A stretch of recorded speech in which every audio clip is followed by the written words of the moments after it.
2, 2019. Ito ang Agila Balita. Sabayan din tayo napapakinggan sa Radyo Agila DCEC 1062 sa Mega Manila at sa ating mga Radyo Agila Provincial Station sa mga lungsod ng Dagupan, Lucena, Cebu at Davao. Ako po siya, Angelo Palmones. Sa una ng mga balita, temperatura sa Baguio City ngayong araw bumagsak ng 10.4 degrees Celsius. Halos 2,000 gasolinahan sa buong bansa nagpatupad na nagdagdag na excise tax sa produktong petrolyo ayon sa Department of Energy. Halos po 80% naman ng mga Pilipinong Muslim pabor sa Bangsamoro Organic Law at yun sa survey ng SWS. Philippine National Police may bagong tagapagsalita. Sa detalye ng mga balita, magiging maulan pa rin sa ilang bahagi ng Visayas at Bicol Region dahil sa low pressure area na dating bagyong Amang. Ayon sa pag-asa DOST, dahil sa epekto ng LPA, ang Bicol Region, Eastern Visayas, Caraga Region, Davao Region, Misamis Oriental, Bukidnon at Camiquin ay makararanas na maulap na kalangitan na may kalat-kalat na pag-ulan ngayong araw. Isolated na mahihinang pag-ulan naman ang mararanasan sa nalalabing bahagi ng Visayas. Mahinang pag-ulan din ang mararanasan sa Cagayan Valley, Aurora at Quezon. Sa Metro Manila at nalalabing bahagi ng Luzon, magiging maliwalas ang panahon na may posibilidad ng mahinang pag-ulan. Nakataas pa rin ang gale warning sa mga baybay ng Batanes, Babuyan Group of Islands, Ilocos Norte, Ilocos Sur, La Union, Pangasinan, Cagayan, Isabela, Aurora, Camarines Provinces, Catanduanes, Eastern Coast ng Albay, Sorsogon at Quezon, kabilang na ang Polillo Island. Lalo pang bumagsak ang temperatura sa Baguio City. Naitala ngayong araw ang temperatura sa Baguio sa 10.4 degrees Celsius.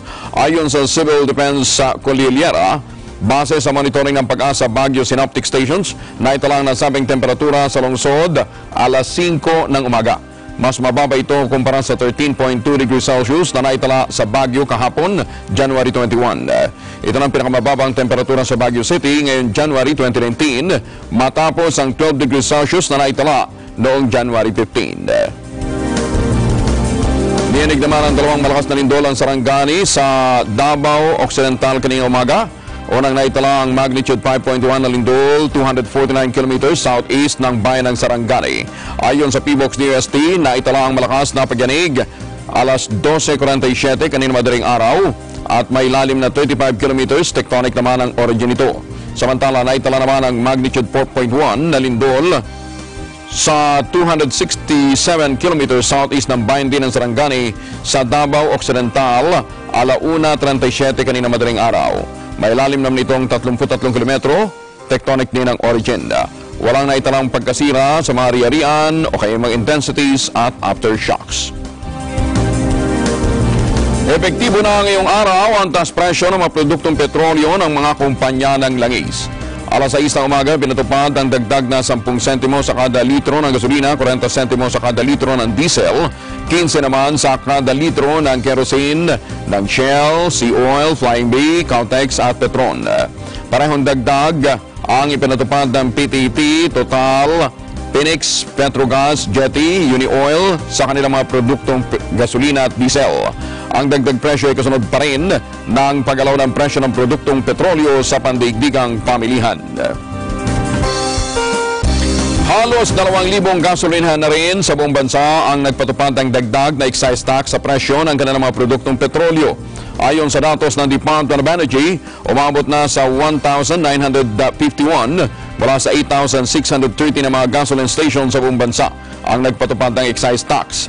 Base sa datos ng nasabing bilang, ang Caltex ang pinakamaraming gasolinahan na nagpairal ng dagdag na excise tax na sa 749 stations. Sa 603 na gasoline stations naman ng Shell, 371 ang sa Petron, 142 ang Phoenix Petroleum, 86 naman ang stasyon ng Flying Bee. Ang mga gasoline station ay nagpatupad ng dagdag na excise tax matapos na maubos ang kanilang 2018 inventory sa mga produktong petrolyo. Inaasahan na ang mas mabigat na daloy ng trapiko simula ngayong araw sa bahagi ng Elliptical Road sa Quezon City. Ayon sa MMDA, sarado na ang North Avenue palabas ng Circle simula pa kaninang alas 6 ng umaga. Pinapayuhan ng mga motorista na galing na North Avenue at patungo ng Quezon Memorial Circle, gumamit na lamang ng alternatibong ruta. Kung galing North Avenue, maaaring kumana na lamang ng Agham Road, kumaliwa ng Quezon Avenue patungong Elliptical Road. Ito'y dahil pa rin sa nagpapatuloy na MRT construction project. Ayon naman kay MMDHL Manager Jojo Garcia, lain din ang closure na masolusyonan ang choke point sa lugar na nagdudulot din ng pagsikip ng daloy ng trapiko. Base sa datos ng MMDA, 8,728 na mga sasakyan ang bumabagtas sa Elliptical Road kada araw, habang 1,419 ang sasakyang bumabagtas sa North Avenue patungong Quezon Memorial Circle tuwing rush hour sa umaga. Mauumpisa na ang Phase 4 ng Pasig Marikina River Channel Improvement Project. Ito matapos na lumagda sa kasunduan ng Pilipinas at ang Japan International Cooperation Agency o JICA para pondohan ang Pasig Marikina River Channel Improvement Project Phase 4. Kasama sa kasunduan ang pautang na 18.22 billion pesos o katumbas ng 37.90 billion Japanese yen. Kabilang sa mga lumagda sa kasunduan sina Finance Secretary Carlos Dominguez at JICA Southeast Asia and Pacific Department Director General Shigenori Ogawa. Sinaksihan ito ni na Public Works Secretary Mark Villar at Japan Embassy to Manila Minister and Consul General at Susushi Kuwabara.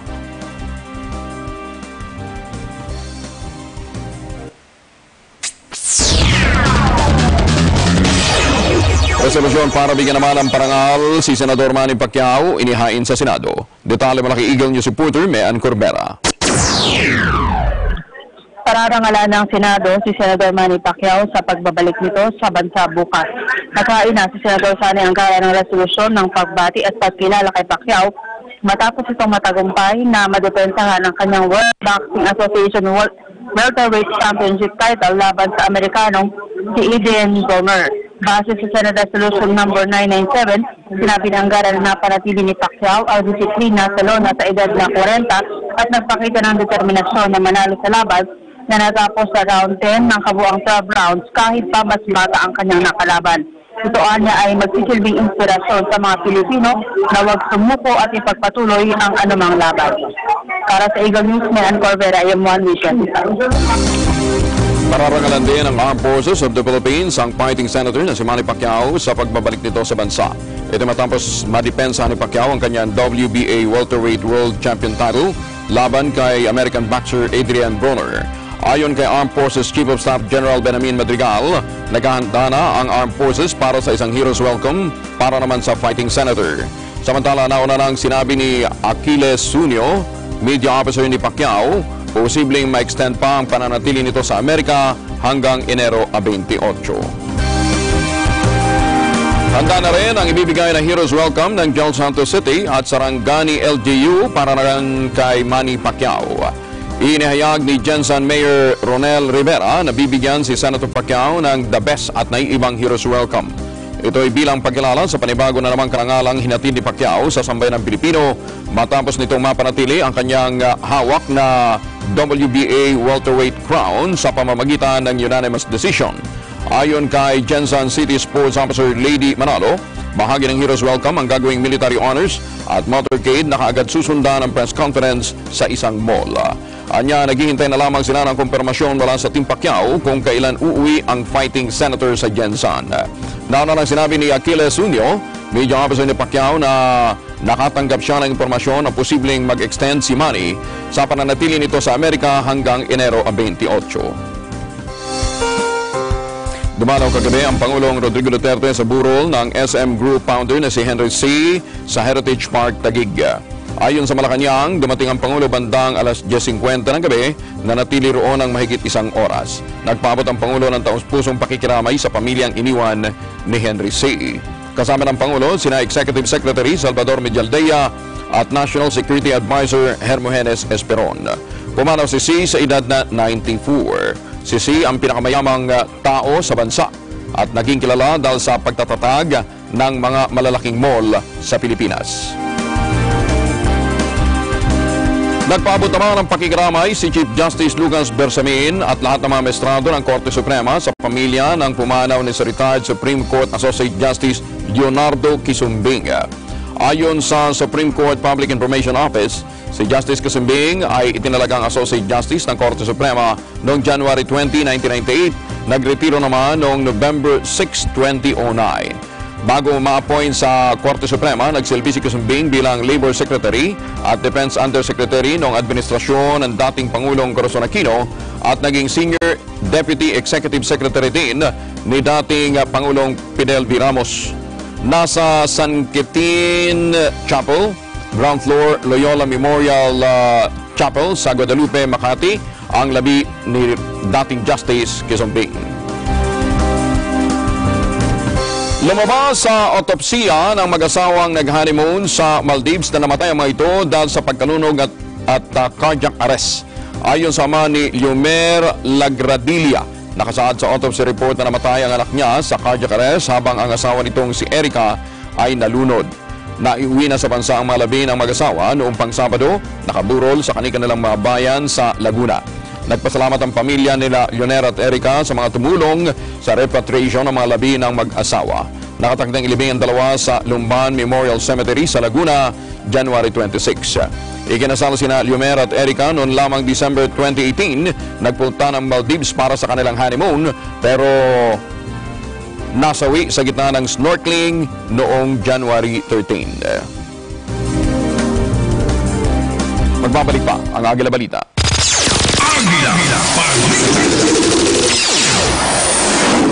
Sa ating buhay, may mga importanteng desisyon na dapat tayong gawin.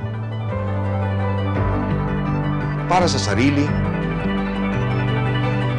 sa pamilya, at sa bayan. Mga desisyon na dapat pag-aralan at pag-isipan. Mga desisyon na kahit simpleng oo o hindi lang ang sagot mo, ang epekto nito ay hindi lamang para sa iilan o panandalian, kundi para sa buong bayan at susunod na salinlahi.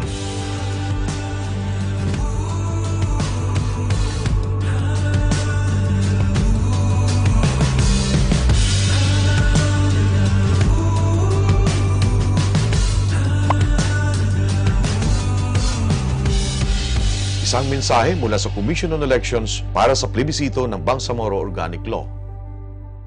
Subaybayan ang bagong news programs ng Net25. Agila, Balita, Washington DC Edition. Tuwing Lunes, mula alas 7 hanggang alas 7:30 ng umaga. At Eagle News International, Filipino Edition. Martes hanggang Biyernes, mula alas 7 hanggang alas 7:30 ng umaga. Lalong pinalakas at pinalawak na pagbabalita. Eagle News Service as we live in interesting times. Agila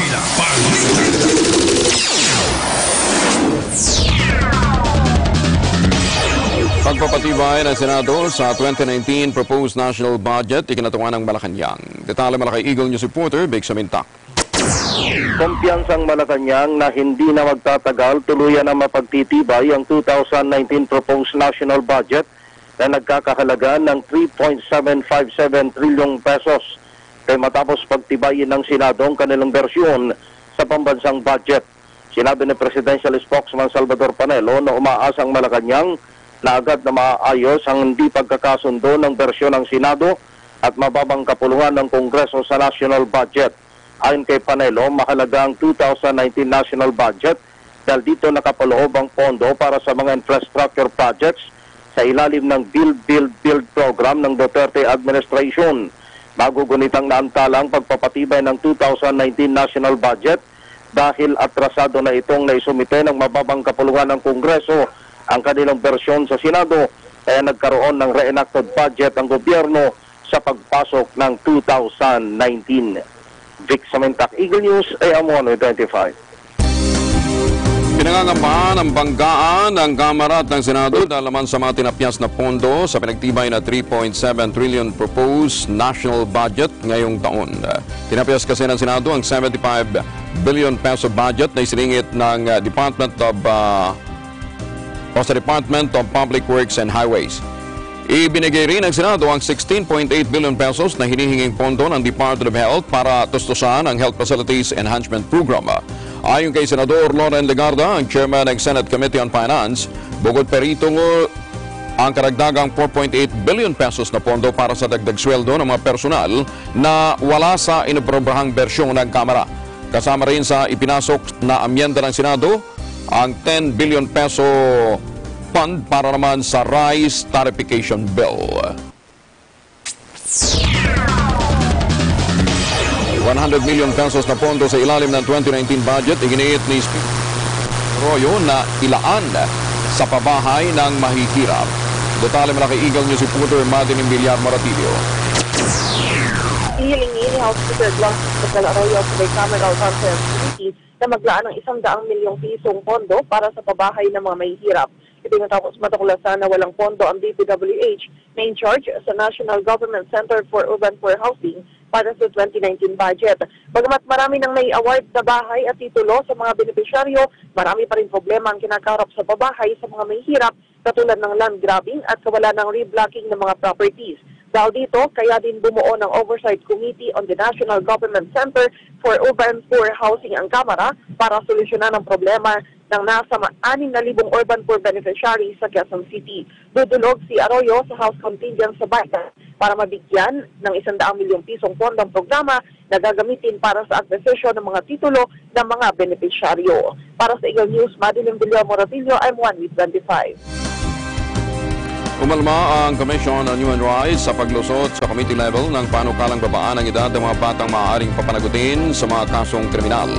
Sinabi ni CHR spokesperson Attorney Jacqueline Agila na ang panukala ay paglamag sa obligasyon ng gobyerno na protektahan ang mga kabataan, batay na rin sa nilagdaang kasunduan ng bansa sa Convention on the Rights of the Child ng United Nations. Sinabi pa ni Agila na malinaw din sa konstitusyon ang karapatan ng mga bata na mabigyan ng proteksyon laban sa karahasan at iba pang aksyon na makakasagabal sa kanilang paglago bilang individual. Pabor naman ng Malacanang na ibaba sa 9 na taong gulang ang criminal liability ng mga batang nasasangkot sa iba't ibang krimen. Ginawa ng palasyo ang pahayag matapos makalusot sa committee level sa Kamara ang panukalang batas na gawing 9 na taong gulang sa halip na 15 taong gulang ang criminal liability ng mga bata. Ayon kay Presidential Spokesman Salvador Panelo, dahil sa makabagong teknolohiya ngayon, batid na o marunong na ang mga bata na sumuri kung anong tama at maling gawain.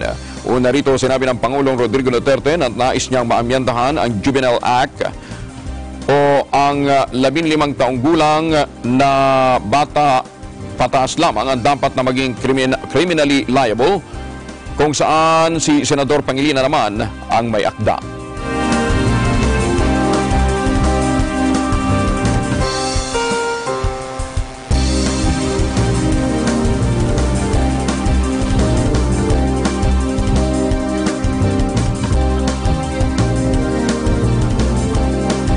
At kaugnay niyan, nagpatawag nga kanina ng isang pulong balitaan ang Commission on Human Rights at pinag-usapan ang mga disadvantages ng naturang panukala.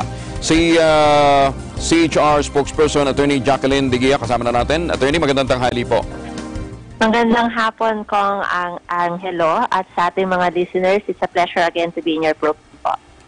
Siguro ho, sino-sino itong mga kasama nyo ngayon sa hakbanging tutulan ang panukalang ito na babaan ang criminal liability o age of liability ng mga bata? Well, kasama po namin sa press conference na ang Child Rights Network or CRN at kasama rin po namin ng ibang human rights organizations tulad po ng PARA, Philippine Alliance on Human Rights, at saka ang I Defend. Yan na po yung nagsanib-pwersa ng iba't ibang human rights organizations. At gayunin po ng PESCO na ipahayag po yung pagtutol ng CHR at gayon din ng iba't ibang organisasyon patungkol sa karapatang pantao, doon po sa naipasang panukala sa committee level ng Kongreso. At very important po dyan, pinapaalala po namin sa pamahalaan na mismo pong pamahalaan ang pumasok sa isang kasunduan at ang tawag po dyan ay yung Convention on the Rights of the Child At sinasabi nga po doon sa kasunduan na iyan ay hindi po sana ibaba yung age of criminal responsibility sa 15. And I di na po, dahil meron na po tayong batas noon at yan po yung Pangilinan Law na nakapako po sa 12, ay hindi po sana bumaba sa 12 pa yung pagpapaako ng responsibilidad sa krimen sa mga minor de edad tulad ng 9. Okay. What about ang IBP, yung Integrated Bar of the Philippines? Hindi ko pa po natitiyak kung ano po ang naging posisyon ng Integrated Bar of the Philippines sa usapin po na ito. Yun po. Aha. Isa sa mga tinitingnang argumento ngayon ng mga tumututo naman sa Kongreso, sabi nila, pag ibinaba natin yan, lalong mawawalan ng pagkakataong ma-reform itong mga kabataan at mga child offenders natin, ituturing natin kriminal, dahil unang-una, wala namang sapat na pasilidad para i-reform sila. Dahil yung mga bahay pag-asa na dapat itayo ng mga LGU, ikukonti ang meron.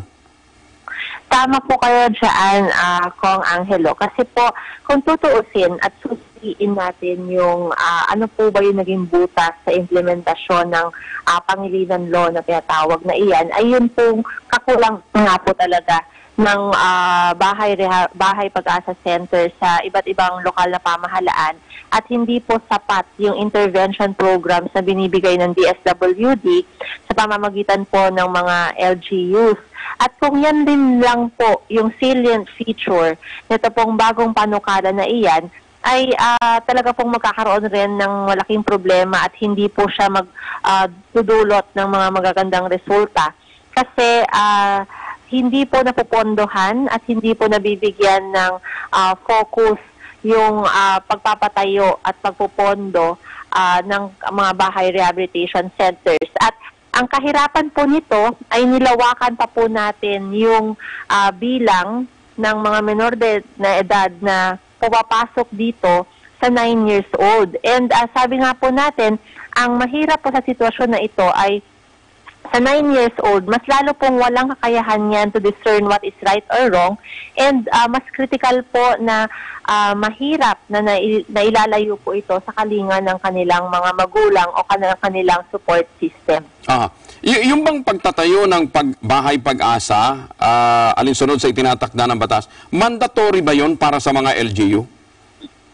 Yes po, under the law, they are, sinasabi nga po na sana nga po lahat ng mga LGUs ay magtayo. At nakikita rin po dyan yung commitment ng LGU sa talaga pong pondohan iyan. Sa kabila ng maraming mga pangangailangan sa kanilang mga lokalidad, doon po natin masusukat at makikita yung kanilang pagkalinga doon po sa mga kabataan na meron sila sa isang lugar. Sa isang banda rin po, dahil nga po na-devolve yung mandate ng DSWD sa local government unit, may pagkakaiba-iba po ng mga intervention programs in terms of focus, in terms of approach, methodologies, and effectiveness, yung intervention programs ng social workers natin. Kaya yan rin po yung isa dapat na tignan para po mas maging epektibo yung Pangilinan Law. Hindi ba dapat habulin din natin yung mga LGU na hindi nakapagpagawa ng bahay pag-asa sa tinagal-tagal ng batas, hindi pa rin sila nakakapag-comply? Di ba dereliction of duty yan? Tama po iyan. At nakakaawa rin po sa Philippine National Police kapag hindi po nakapagtayo ng mga bahay pag-asa centers. Kasi po sa pag-iikot ko, for example, personal, dati po nung regional director pa po ako, ay mismo ko pong na-witness na kapag may nahuli po na child in conflict with the law at wala pong bahay pag-asa center, kalimitan nakikiusap po yung CSWDO o kaya MSWDO sa PNP na ipasok po sa bilangguan.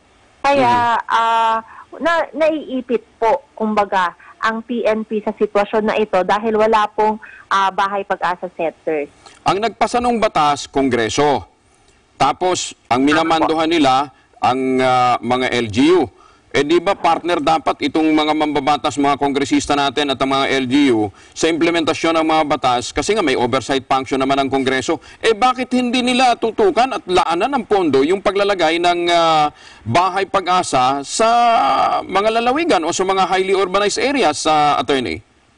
Tama po iyan at sa usapin po ng budget, pag ginagawa po yung ating General Appropriations Act, ay maganda rin po talaga na mag-allot po tayo at mag-allocate ng sapat na pondo para po rito. Kasi mahirap po na magkaroon ng batas muli o kaya ay kapareho rin naman po nung lumang batas. Kaya lang kung hindi rin po nasusunan yung pagpopondo doon po sa nakikita nating solusyon ay magiging pareho rin po ang resulta nito. Hindi, kasi kung yung adult nga, kuminsan, hirap na kumuha ng abogado lalo pa, 9 years old. Sino magdidepensa doon? Opo, at sabi nga po natin, dapat po yung sindikato ang hinuhuli, hindi po yung bata na pinagsamantalahan. Kasi po, kung titignan natin sa murang edad, hindi po niyan alam kung ano ang tama sa mali. At kapag siya po ay kinausap ng isang mapagsamantalang matanda na or maaaring sindikato, nakukuha po yan either sa persahan, intimidation or threats o kaya sa inducement. Sa murang edad, hindi po niya talaga maiintindihan at natural po sa kanilang sumunod sa matanda at matakot o kaya matempt. So sabi nga natin, bakit sila po ang pinapanagot? Hindi po yung sindikato na siyang punot dulo ng krimen talaga. Ano ho ba ang criminal liability ng mga magulang ng isang child offender? Alam po, isa rin po yan na magandang usapin. Kailangan po magkaroon ng pananagutan yung mga magulang para po doon sa, kasi po under sa law natin, sila po yung may primary responsibility sa pag-aaruga at pagpapalaki ng kanilang mga anak.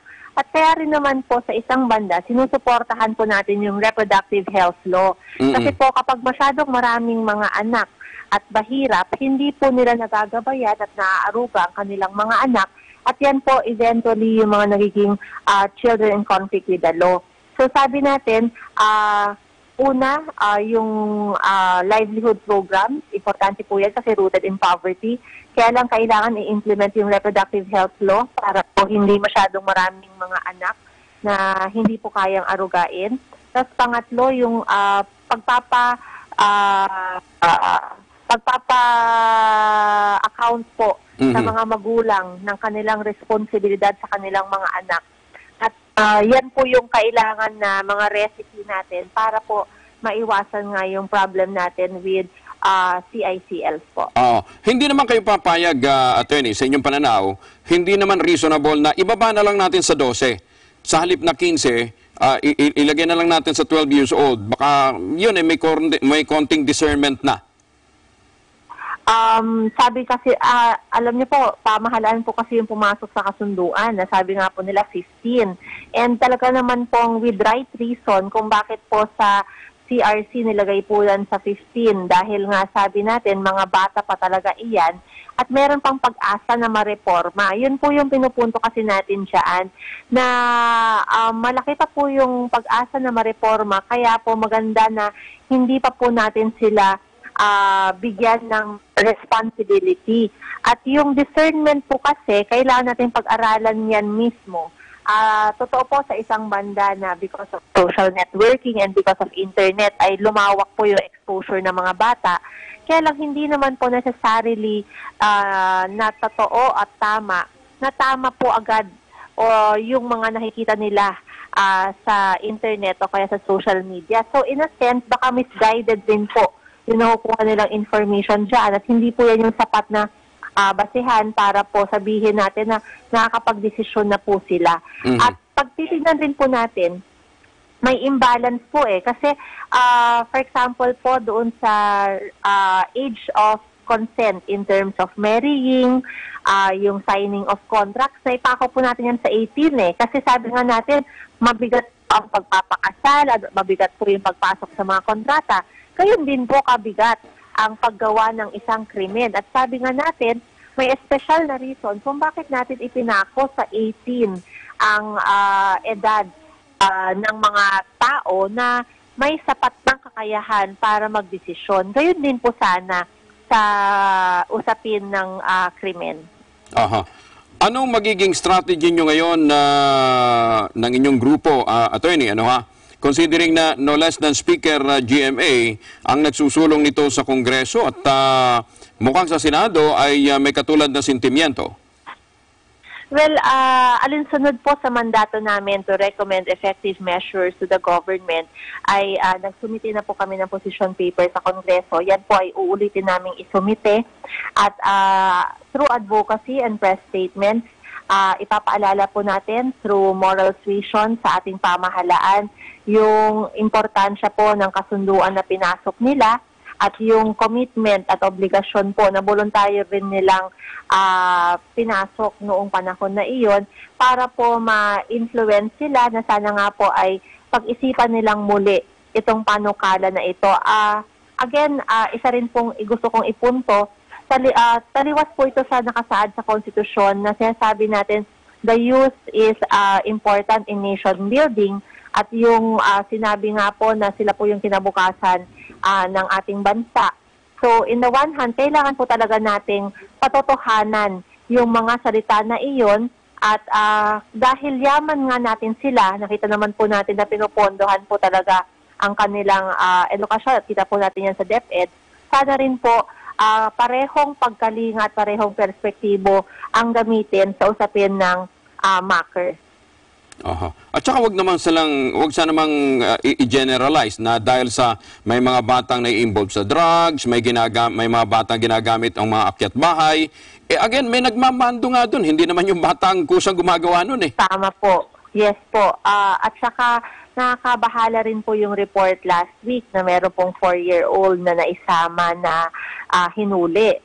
Baka po kasi increasingly ganyan po ang maging kalakaran pag ito po ay naging batas na.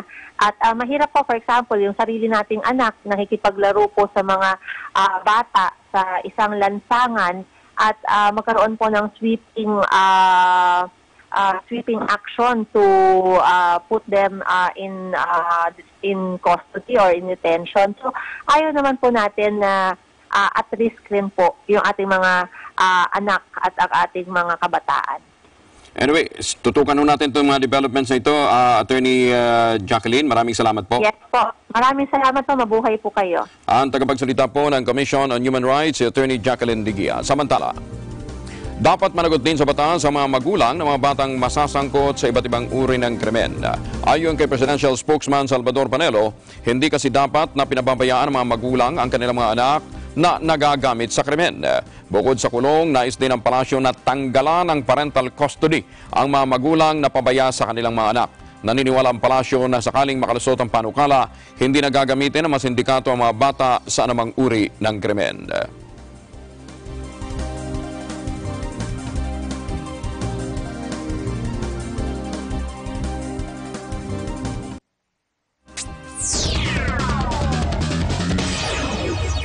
Paano kalang ibaba nga ang age of criminal liability, tinatalakay na nga sa Senado. Detalye mula kay Eagle News reporter Mean Corbera.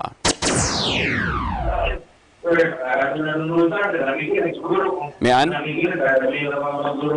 Isinalaw na sa pagdinig ng Committee on Justice ang panukalang batas na aamyenda sa Juvenile Justice Law na layong ibaba pa ang minimum age ng criminal responsibility. Sa pagdinig tutol ang Juvenile Justice and Welfare Council sa panukalang batas, kahit sa ibang mga bansa sa buong mundo, itinataas raw ang edad ng mga batang maaaring patawan ng criminal responsibility. Katunayan, sinabi ni Atty. Tricia Clare Oco, Executive Director ng JJWC na sa Australia, pinarebisyon na ang mga batas hinggil dito na mula sa kasalukuyang 10, dapat itaas ito sa 18 taong gulang habang ang ibang bansa ay mas isinusulong ang rehabilitasyon. Ibinatayaan na ito sa pag-aaral ng UNICEF kung saan sinasabi na kumpleto ang maturity ng isang bata hanggang sa edad na 25 anyos. Paalala rin ni Oco, ang Pilipinas ay isa sa mga signatories ng Convention on the Rights of the Child ng United Nations noong 2009. Narito ang bahagi ng pahayag ni Oco. One of the studies found out when it comes to age of discernment. Findings or studies of the UNICEF when they conducted discernment for out of school youth, usually discernment starts at 18 years of age. So it turns out that the socioeconomic status of a person is affected. The socioeconomic affects discernment of a person, whether he knows what's right or wrong, or how he decides maturely about things. So I think it's a logical conclusion because they don't have the same exposure as children who have been cared for and nourished and educated by their parents. So isa po siguro yun, but now we tab it legally at 15 years of age. Wala po silang... Nasa halip na amyandahan, dapat daw palakasin muna ang umiiral na batas o ang juvenile justice law dahil sa mababang compliance ng local government units. Katunayan, sa kanilang investigasyon, maabot lang sa 53% o 63 lang ang mga highly organized cities sa buong bansa na may bahay pag-asa o mga youth care facilities. Karamihan daw sa mga ito, mas malala pa sa mga kulungan dahil wala rin mga higaan at wala mga programa, kaya matindi rin ang nangyaring away sa mga kapwa kabataan. Para sa Eagle News, may Ann Corvera, IM1 with 25.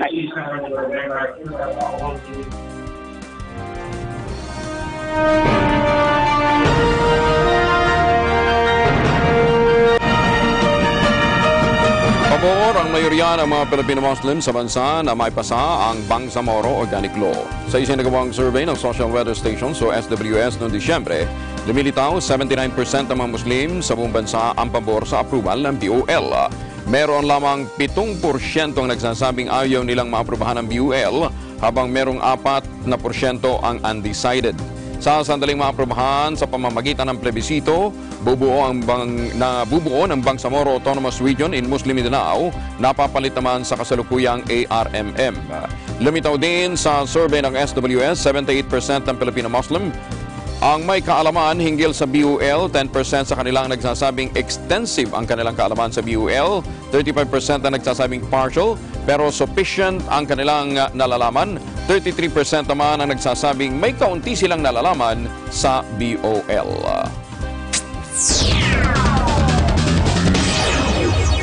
Canvassing ng boto sa Cotabato City nagpapatuloy. Armed Forces of the Philippines at COMELEC kinumpirma ang presensya ng mga elemento ng MILF sa Cotabato City. Detalye mula kay Eagle News reporter Gerald Tagbo.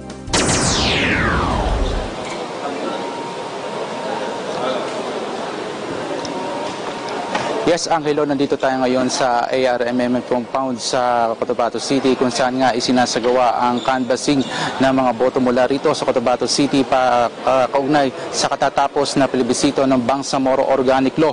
Aabot na sa 159 mula sa 374 plebiscite returns sa buong lungsod ang nabilang na ng mga canvassers. At sa latest partial count ng COMELEC as of 12 noon, aabot na sa 13,484 ang yes votes habang 13,681 ang botong no. Target ng mga canvassers na matapos ang bilangan hanggang mamayang hapon bago i-transmit ang resulta sa National Board of Canvassers sa Maynila. Umapila ang COMELEC sa publiko na huwag agad maniniwala sa mga kumakalat na post sa social media na nagsasabing opisyal ng kabisera ng bagong autonomous region ang Cotabato City at maging ang mga nagkalat na resulta ng botohan. Ayon sa COMELEC, pawang unofficial pa ang mga ito at hintay na lang ang opisyal na anunsyo ng COMELEC kapag kompleto at tapos na ang bilangan ng mga boto. Sinabi naman ni Army 6 Infantry Division Commander Major General Cirilito Sobihana na naging mapayapa sa kabuuan ang katatapos na plebisito kahit na marami ang presensya ng MILF sa Cotabato City. Anya, aabot sa mahigit 6,000 MILF ang nakapasok sa lungsod kahapon pero hindi naman armado ang mga ito at layo lamang na i-monitor ang plebisito. Gayunman, mananatili pa rin ang maigting na seguridad sa buong lungsod para hindi ma-impluwensyahan ng mga ito ang magiging resulta ng botohan. Para rin sa COMELEC, generally peaceful ang plebisito at delays sa pagsisimula ng botohan at pananakot o intimidation ang mga nakita nilang problema sa ilang presinto sa ARMM at Cotabato City. At sa ngayon nga, Angelo, kung makikita nyo lang sa aking likuran ay nakareses ang mga canvassers at maya-maya mga around 1 p.m. ay muli itong magre-resume para bilangin ang mga nalalabi pang mga plebiscite returns sa buong lungsod ng Cotabato City. At yan muna ang latest mula rito sa ARMM compound sa lungsod ng Cotabato. Para sa Eagle News, Gerald Tagbo, I'm 125. Itinanggi ng Moro Islamic Liberation Front o MILF ang mga akusasyon na silang nasa likod ng mga kaguluhang naganap sa Bangsamoro Organic Law Plebiscite. Ayon kay MILF Chairman for Political Affairs, Gadsali Japar, walang sapat na pondo ang kanilang grupo para makibili pa ng boto. Kinumpirma rin ni Japar na ilan sa mga miyembro ng MILF ang nagtungo ng Cotabato City noong Panglunes para sa plebisito pero hindi niya nanggulo ang mga ito. Sinabi rin ni Japar na nais talaga nila na mapasama ang Cotabato sa Bangsamoro government pero sa demokratikong pamamaraan at hindi sa paraang pamimilit. Aminado si National Security Advisor Hermogenes Esperon Jr. na hindi agad mawawala ang karahasan na nagaganap sa Autonomous Region in Muslim Mindanao sa oras na matapos ang plebisito ng Bangsamoro Organic Law o BOL. Ayon kay Esperon, meron pa rin iba't ibang rebelding grupo katulad ng Maute at Bangsamoro Islamic Freedom Fighters na paunti-unting sinusugpo upang mapigilan o tuluyan ng mawala ang mga karasang nangyayari sa rehiyon. Sinabi ni Esperon na nawala ng kakayahan at hindi na rin makagalaw ang mga rebelding grupo sa lugar kung kaya't mahigpit nilang binabantayan ang mga ito upang hindi na makapaghasigpa ng lagim. Samantala, ayon pa rin kay Esperon, kapag naging matagumpay naman ang ginagawang plebisito, magiging maganda na ang pamamahala sa rehiyon dahil magkakaroon ito ng mas malakas na parlamento.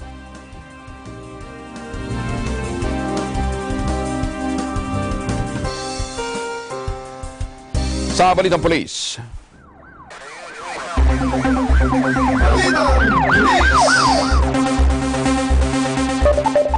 Tatlong drug convicts sinabsuelto ng Korte Suprema dahil sa hindi pagsunod sa chain of custody ng mga pulis. Detalye mula kay Eagle News reporter Moira Encina. Pinawalang sala ng Korte Suprema ang tatlong akusado na una nang hinatulang guilty ng hukuman sa Makati City sa kasong pagbebenta ng shabu at illegal possession of drugs dahil sa hindi pagtalima ng mga otoridad sa chain of custody ng mga nakumpiskang droga. Sa 13 pahinang desisyon ng Supreme Court 3rd Division, binaligtad at ibinusuro nito ang hatol na guilty ng Makati RTC Branch 65 na pinabura ng Court of Appeals laban kina Emmanuel Oliva, Bernardo Barangat at Mark Angelo Manalastas. Inabsuelto ng Korte Suprema ang tatlo dahil sa kabiguan ng prosecution na mapatunayan na guilty ang mga ito beyond reasonable doubt. Kaugnay nito, pinag-utos ng SC ang anggarang pagkapalayas ng tatlo mula sa kulungan maliban na lamang kung may iba pang dahilan para sila ay patuloy na mabilanggo. Ang tatlo ay nahuli sa isang bypass operation ng PNP at PDEA sa Barangay Sembo, Makati City noong Enero 2015. Ayon pa sa Supreme Court, hindi nasunod ng pulisya ang provision sa Section 21 ng RA 9165 kung saan nakasaad na pagkatapos makumpiska ang droga ay dapat agad na maisagawa ang physical inventory at photograph sa presensya ng akusado, kinatawan mula sa media, DOJ at sinamang halal na opisyal ng pamahalaan. Walaan nilang kinatawan mula sa media o DOJ at maging ng mga elected official ng isagawa ang pag-inventaryo ng mga nasamsam na droga sa mga akusado. Binigyan din ng Korte Suprema na kailangan na mas mahigpit ng pagsunod ng mga pulis sa chain of custody, lalo na kung kakaunti lamang ang nasamsam na droga dahil ito ang madalas na susceptible sa tampering, alteration at pagtatanim ng mga ebidensya. Para sa Eagle News, Maureen Sina, 125. Sa Balitang Pangkalusugan. Balitang Pangkalusugan. Philippine Heart Association kaisa sa pagpapataas ng sin taxes, partikular na sa tobacco products. Detalye mula kay Eagle News reporter Bel Surara. Sakit sa puso pa rin ang nangungunang sanhi ng kamatayan ng tao sa Pilipinas at maging sa buong mundo. Ito ang binigyan din ni Dr. Nanette Ray, Presidente ng Philippine Heart Association o PHA.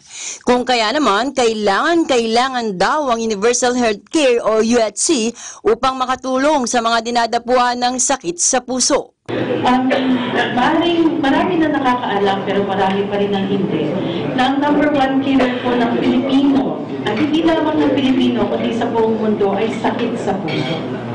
That has been the situation for the past 20 years. And ang hindi din po nalalaman ng marami, usually smoking is correlated with lung problems. But what they don't know is that it is very highly correlated po sa sakit sa puso. In fact, karamihan po ng mga bata na nag-aatake sa puso. Ito po yung mga below 40 years old na nag-aatake ng maaga. Ang kalimitan po nakikita namin risk factor ay paninigarilyo. At parami na po sila ng parami. Parami na rin po ng parami ang hypertensive sa ating bansa. Ito po ang pinaka-most prevalent risk factor sa sakit sa puso at very highly correlated din po ito sa sigarilyo. The thing is, kung sakali pong mapapasa ang train law, aside from being able to support the UHC bill natin, it will curtail people from smoking. And by curtailing people from smoking, that will have a direct impact doon po sa sakit sa puso. Kaugnay nito, sinabi pa ni Dr. Ray na kaisa ang PHA sa pagsusulong sa pagpapatas ng presyo ng tobacco products upang mapondohan ang universal health care. Inaayunan din anya nila na itaas pa ang presyo ng bawat pakete ng sigarilyo sa 90 pesos. Naniniwala daw ang PHA na magiging daan ang pagtaas ng presyo ng sigarilyo at buwis sa tobacco products upang mapababa naman ang bilang ng mga taong naninigarilyo. Kapag naaprubahan daw ang pagtaas ng buwis ng tobacco products, tiyak umano ang pondo para sa gugulin ng universal healthcare na may malaking maitutulong sa kapakanang pangkalusugan ng mamamayan. Para sa Eagle News, Bel Sorara, and I'm one with 25. At sa balitang showbiz,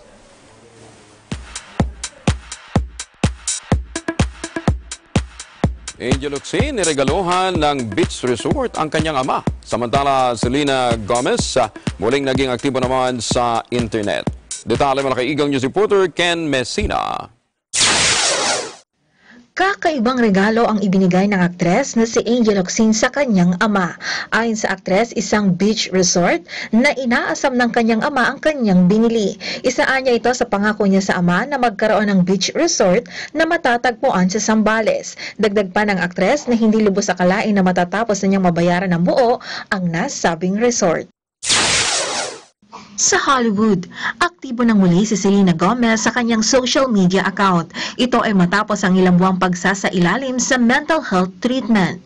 Sa kanyang Instagram account, binati nito ang kanyang mga fans. Tinawag nito na isang malaking hamon ang mga pinagdaanan niya noong nakaraang taon. Sa ngayon ay kasama niya ang kaibigang si Taylor Swift para makabangon sa pinagdadaanan nito. Magugunitang noong Nobyembre ay tuluyan ng nakalabas sa health facility matapos na dumanas ito ng anxiety at depression.